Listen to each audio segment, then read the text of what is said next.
Eso lo que haré. Buen día. El día de hoy, presentaremos un cuento de Mariano Narváez Cantú, sacado de un compendio de cuentos denominado Relatos frente al espejo, escritos en el 2010 y publicados en 2012. El cuento se desarrolla entre Los Ángeles, en California, y un pueblo dentro del municipio de Aranberry, Nuevo León. Este relato contradice toda lógica narrativa y lleva al lector a experimentar una encrucijada emocional que terminará concluyendo en algo inesperado. Que disfruten el cuento.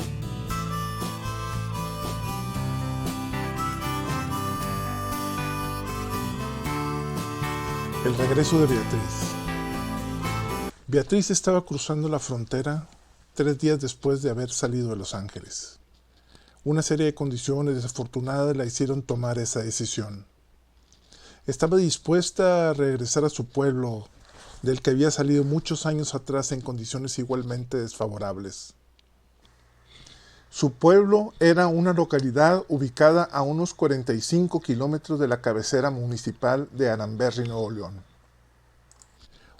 Un poblado que creció en aquel entonces debido a una serie de actividades comerciales que lo impulsaron y lo dieron a conocer. Entre montañas y bosques estaban los suyos, su sangre, su familia, a la que había traicionado en el pasado. Esa era su meta, regresar y pedir ser perdonada. Era lo más honesto y lo único que tenía. Ciudad Juárez la recibió aquella tarde. ¿Cuál es el motivo de su viaje?, preguntó un oficial de inmigración. ¿Por cuánto tiempo habla de quedarse? El hombre observó y cambió su estado de orden por uno menos firme. El evidente y avanzado embarazo hizo que las autoridades tuvieran más consideraciones con ella. No debería conducir en su estado, dijo el hombre. Vaya con cuidado. La inspección la entretuvo más de lo que ella había considerado. Debía darse prisa para poder estar en la ciudad de Chihuahua antes de que se hiciera de noche. Sin embargo, algo que corría a su favor fue el hecho que el sedán negro que conducía estaba en muy buenas condiciones. Pernoctó en el Hotel Asturias, un hotel discreto con un servicio ejemplar, cerca de la salida a la ciudad de Torreón. En alguna ocasión pasó 1 o 2 noches y fue muy bien atendida. Ahora ya no podía darse el lujo de que la vieran en la calle, y menos en el estado en que manifestaba estar.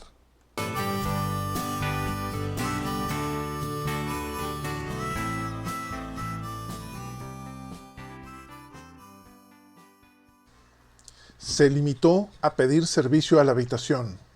Cuidó que nadie la viera. Además del personal del hotel, quienes, viendo su estado actual, la trataron con más cuidado del que solían tener con cualquier otro tipo de cliente. A la mañana siguiente continuó su viaje a Torreón. En su cabeza se recreaba una y otra vez todo aquello que hizo que saliera de esa forma de California. Su familia nunca supo a qué se dedicaba realmente. Todos pensaban que era una actriz con relativa fama, que buscaba su ascenso en el complejo mundo de la farándula de aquel país. Enviaba a su familia periódicamente la mitad del dinero que ganaba. Nunca recibió nota de ellos. Nunca contestaron sus cartas ni correos electrónicos. Ahogada en ese círculo de circunstancias desfavorables, resultó ser estafada por el último novio que tuvo, dejándola sin los pocos ahorros que había podido juntar. Como era de esperarse, la casera la echó del departamento, por lo que acudió a su amiga, Micaela, con quien estuvo viviendo durante algún tiempo. Las cosas ya pintaban negras, pero aún no lo estaban tanto.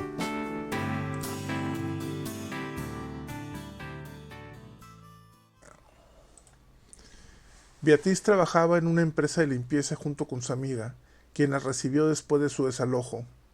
Beatriz salió de su pueblo de forma deshonrosa, razón por la cual nunca tuvo el valor de regresar. En su mente cruzaban pensamientos oscuros en ocasiones y esperanzadoras en otros momentos.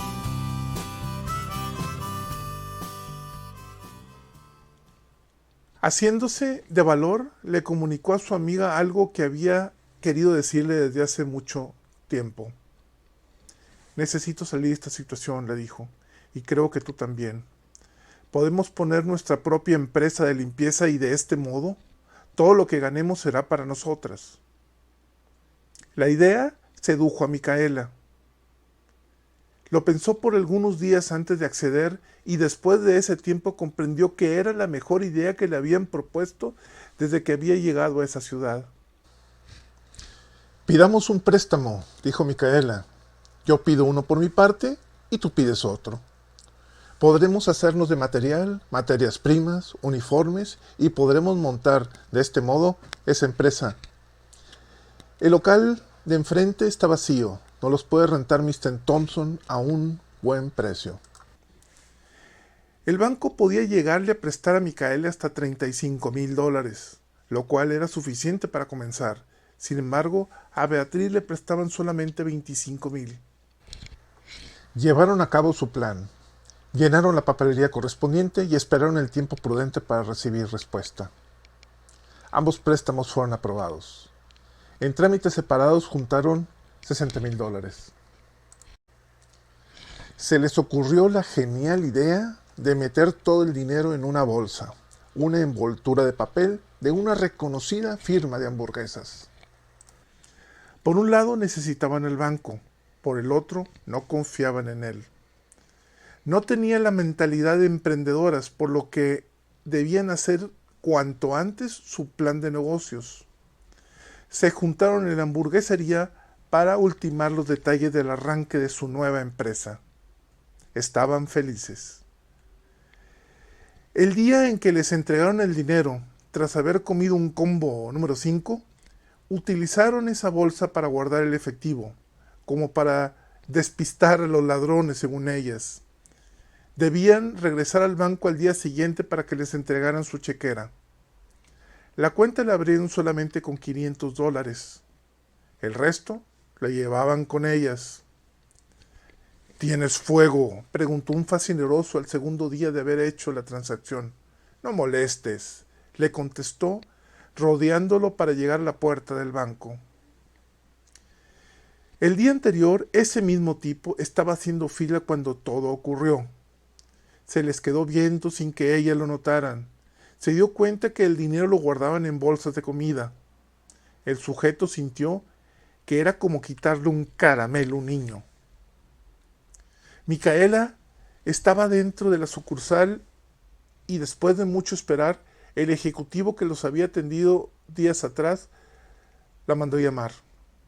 Revisó la documentación. Todo parece estar en orden, dijo el sujeto de la reluciente calva. Firme aquí, aquí y aquí. Le indicó sobre el calce de unos documentos que sacó del cajón. Se quedó pensando, como que algo se le olvidaba.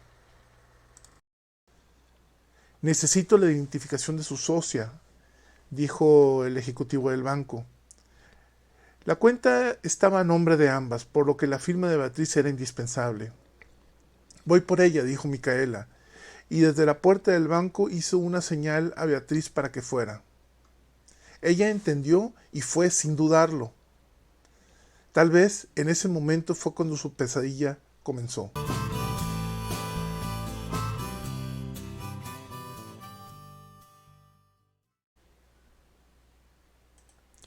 El murmullo de la carretera la relajaba, por un lado, y por otro la hacía sentirse insegura. Sentía que era su culpa por huir así, pero debía hacerlo.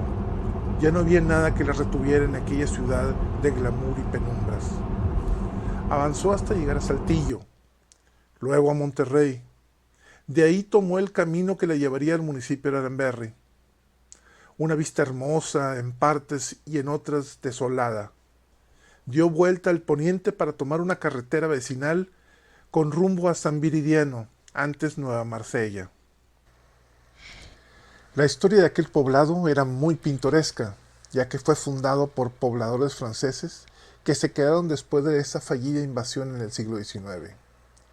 Una vez terminada la Guerra de Reforma, no pudieron regresar con los suyos, así que el gobierno mexicano los perdonó con la condición de que adoptaran la nacionalidad mexicana. Durante el gobierno de Madero en 1911, se le cambió al nombre del patrono del lugar, San Viridiano de la Asunción. Beatriz llegó ya de noche, ya muy fatigada.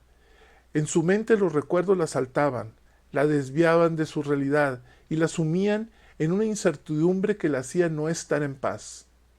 Sus ojos se perdían en ocasiones, estaba dormitando, y un camión que circulaba a toda velocidad le arrancó el espejo retrovisor izquierdo. Este evento la despertó. Su corazón latía como caballo desbocado. Una vez que se calmó, se orilló para dormir, y así no despertar a su familia. Todos en el pueblo dormían. Se podían oír los ladridos de perros y los sonidos propios de la noche. Los grillos rompían el espeso silencio que le inquietaba. No fue hasta ese momento que se quitó el vientre falso de embarazada y lo utilizó de almohada.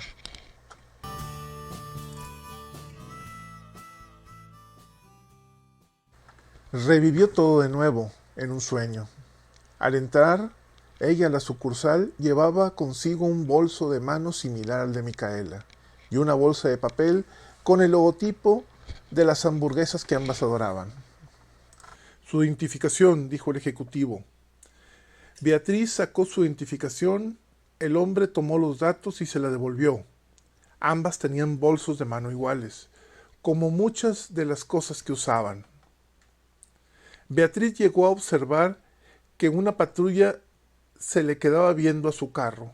Comprendió entonces que estaba mal estacionada, así que tomó su bolso de mano junto con la hamburguesa que había comprado minutos antes y salió.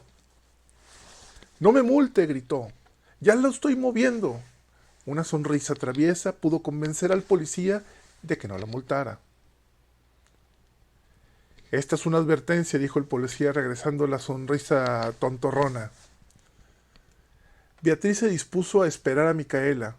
Mientras salía del banco, quiso darle una mordida a su hamburguesa. Se dio cuenta que se trajo el dinero, lo cual no era importante, ya que habían hecho planes para ir juntas a pedir los uniformes y ordenar los utensilios de limpieza que habrían de necesitar. Beatriz se libró de la multa, corrió con suerte, no tanta como la de su amiga. El tipo que había estado molestando a Micaela momentos antes estaba en la puerta de la sucursal. Parecía que la estaba esperando. La vio salir con el dinero en la bolsa de hamburguesa y la tomó del brazo. La llevó al callejón contiguo al banco. Le quitó la bolsa con el dinero y se llevó el efectivo de su billetera, dejando la identificación en el suelo. Al resistirse al asalto, el criminal le disparó en la cara varias veces, desfigurándola. Pensó que si borrara el rostro nadie la reconocería con él, un pensamiento poco lógico, prudente y atinado. Micaela murió en ese momento. Beatriz vio desde lejos lo ocurrido.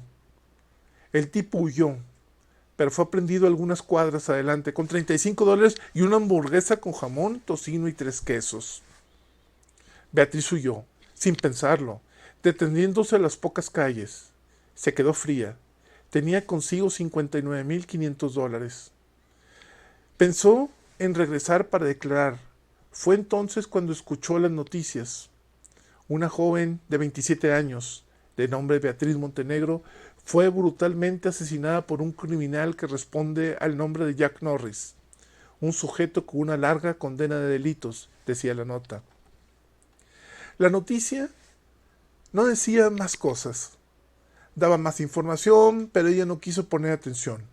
Sus pensamientos se perdieron, volaron como pájaros al escuchar la detonación de una escopeta. No sabía qué hacer, pero comenzaba a darse cuenta de lo que no debía hacer, y eso era quedarse.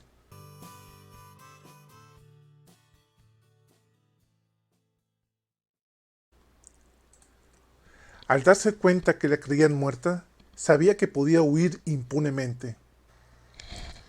Pensó que no tenía que pagar el dinero que llevaba consigo. Debía pensar en un perfecto plan de fuga, así que fue con un amigo suyo para que le pintara el carro. Eligió un rosa Barbie con líneas blancas. Sabía que tarde o temprano buscarían a un sedán marrón.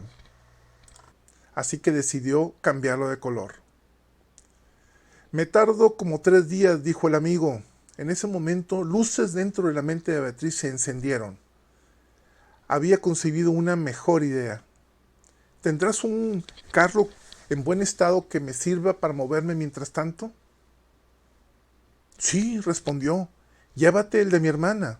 No lo usa y me lo encargó para que le cambie los asientos. Ella regresa hasta fin de mes, así que puedes llevártelo. Te aviso cuando esté terminado para que pases por él. Beatriz le pagó por adelantado el trabajo y se llevó el carro que le había ofrecido. Lo que su amigo no sabía era que no regresaría. Debía darse prisa antes de que su amigo se diera cuenta que la daban por muerta. De ahí iría directamente a cruzar la frontera. Sabía que no debía hacerlo por California, así que se aventuró a ir por El Paso. Debía cambiar su apariencia antes de inventarse un personaje nuevo a interpretar. En la confusión se llevó el bolso de Micaela, y ésta, sin saberlo, se quedó con el de Beatriz. Esa fue la razón de la identificación errónea. Beatriz debía teñirse el cabello para parecerse a Micaela. Acondicionó una mochila de ciclista para que pareciera un vientre falso de embarazada. De ese modo, podría tener el dinero en esa mochila para no despertar sospechas. Porque, ¿quién sospecha a una embarazada?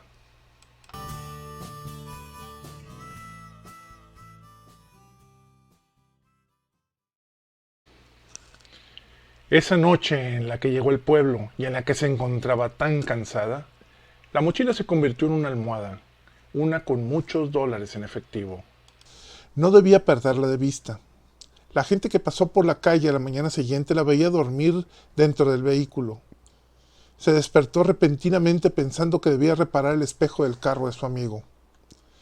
La calle estaba vacía, a excepción de aquellas personas que no conocía, calladas, lúgubres y misteriosas.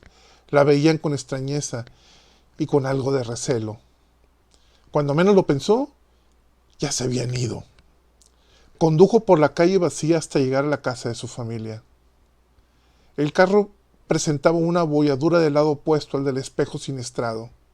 No recordaba lo que había pasado. Sin embargo, de alguna manera, eso le dejó de importar. Quería sorprender a su gente. Sus pensamientos y sentimientos estaban dentro de una licuadora emocional. No sabía qué esperar, como tampoco sabía qué debían esperar ellos de ella.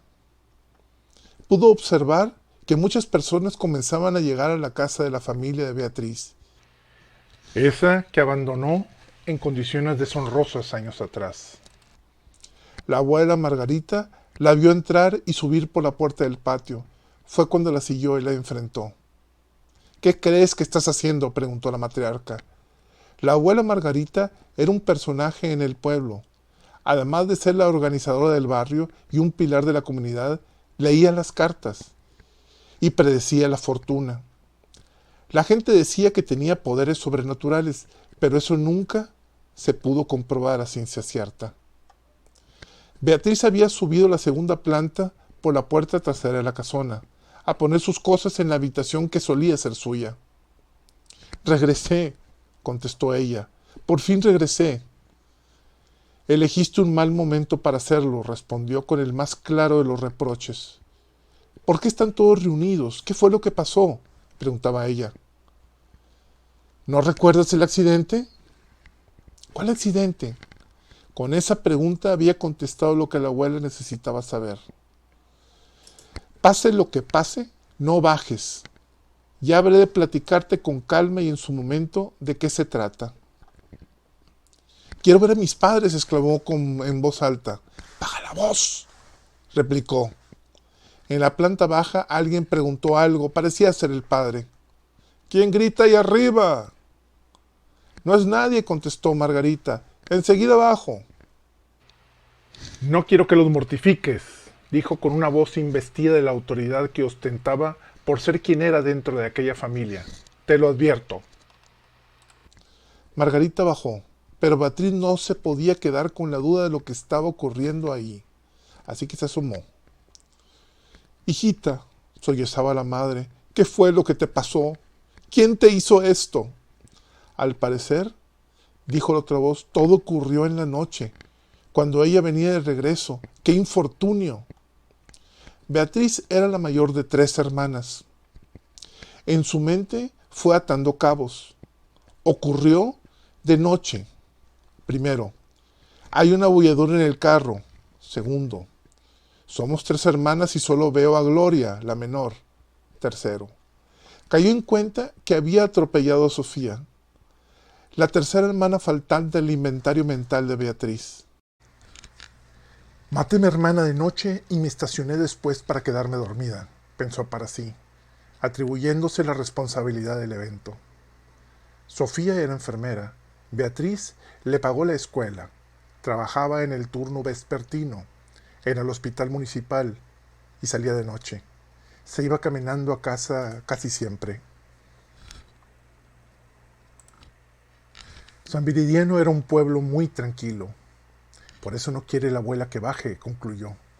Beatriz no sabía qué hacer, sin embargo, sabía que debía bajar y decir algo.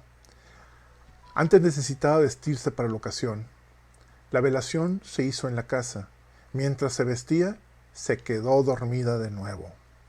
Despertó al alba, momentos antes de que se llevaran el cuerpo al cementerio. Cuando se dio cuenta que se había quedado dormida, bajó con la rapidez que su naturaleza le permitió. Nadie la volteaba a ver. Bueno, solo el hijo menor de la hermana menor de la mamá, su primo Sebastián de 5 años, alguien que no había conocido antes. El niño le sonreía. Se acercó al féretro, hecho de forma improvisada de madera del pino más corriente que encontraron. Es lo que se pudo hacer con tan poca antelación, según afirmaban los algunos. Ella necesitaba ver a su hermana, despedirse de ella e implorar el perdón de sus padres por todo el daño que había ocasionado. Estoy arrepentida de todo el mal que les he causado, dijo parada frente a todos. Suplico que me perdonen. Traté de enmendar mi error mandando dinero, pero eso ahora sé que no fue suficiente. Nadie la volteaba a ver, era lógico, por el dolor tan grande. Yo no sé si tuvo algo que ver con el accidente de Sofía. No lo recuerdo. Venía muy cansada. Nadie le hacía caso. Por favor, digan algo. Fue entonces cuando lo más insólito ocurrió. Cuando estaba terminando de decir esto, entró Sofía con su novio, vestida de riguroso negro, llorando a la puerta. Beatriz abrió el féretro para ver de quién se trataba. Todos se pararon y voltearon aterrados. Fue cuando lo comprendió todo. Ellos ya te perdonaron hace mucho tiempo, dijo la abuela. Eres tú la que no te has perdonado a ti misma. Te dije que no entraras. Ya no es tu lugar. Ya no perteneces a este mundo. La abuela echó incienso diciendo rezos con voz poco entendible. Acompañó aquel ritual con ademanes grotescos. En ese momento, Beatriz lo recordó todo. No fue solo el espejo retrovisor, fue todo, fue ella.